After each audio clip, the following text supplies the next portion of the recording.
আসসালামু আলাইকুম ভিউয়ার্স, আশা করি সবাই ভালো আছো। সারিসা লাইফস্টাইল ব্লগে সবাইকে স্বাগতম। আজ আমি জাম ভর্তা বানাবো, সেটাই তোমাদের সাথে শেয়ার করব আমি কিভাবে বানাই। তো একটা কাঁচামরিচ নিছি আর একটা শুকনো মরিচ নিছি, আর শুকনো মরিচটা আমি আগুনে পুড়িয়ে নিছি।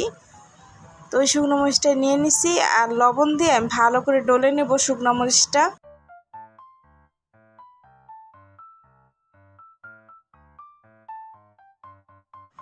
কাঁচামরিচও ডলে নিব, তোমরা চাইলে কুচি করে কেটে নিতে পারো, তা আমি কুচি করে কাটি নেই, একবার আমি ডলেই নিব।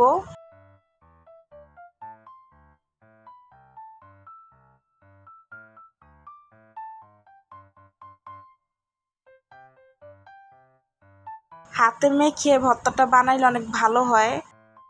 যে কোনো ভর্তাই হাতে মেখে বানাইলে অনেক মজা হয় খাইতে। তো যে মরিচগুলো ডলা শেষ, এখন আমি জামগুলো দিয়ে দিব।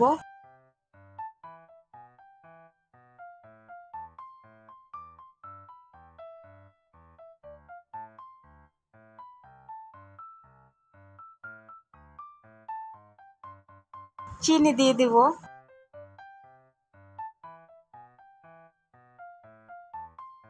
বিট লবণ দিব। তো ভালো করে আমি মেখে নিব।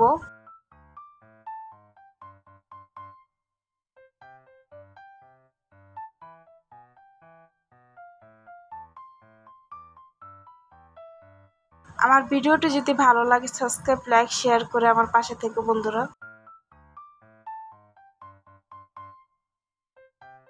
আমাকে যারা বন্ধু বানাইছো আমি এখনো ব্যাগ দিইনি, কমেন্টস করো, আমি তোমাদের পরিবারে চলে যাব ইনশাআল্লাহ।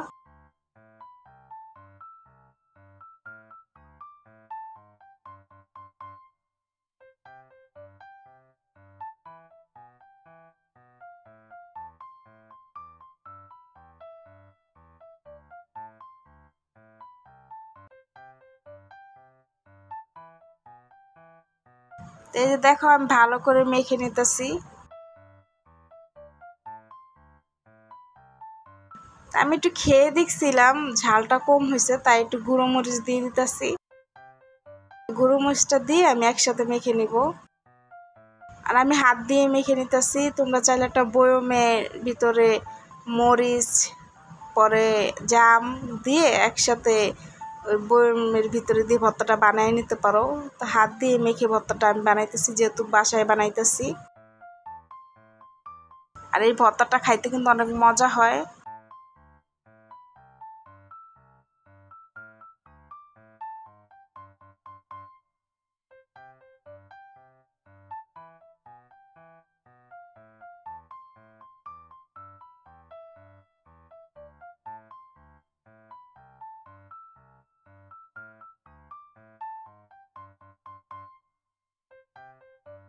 আমার জাম ভর্তাটা বানানো কেমন হয়েছে সবাই জানাবা। আর আমি তো বানানোর সাথে সাথে খাইতেছিলাম, আর অনেক মজা হয়েছিল। তো সবাই ভালো থাকবা বন্ধুরা, আল্লাহ হাফেজ।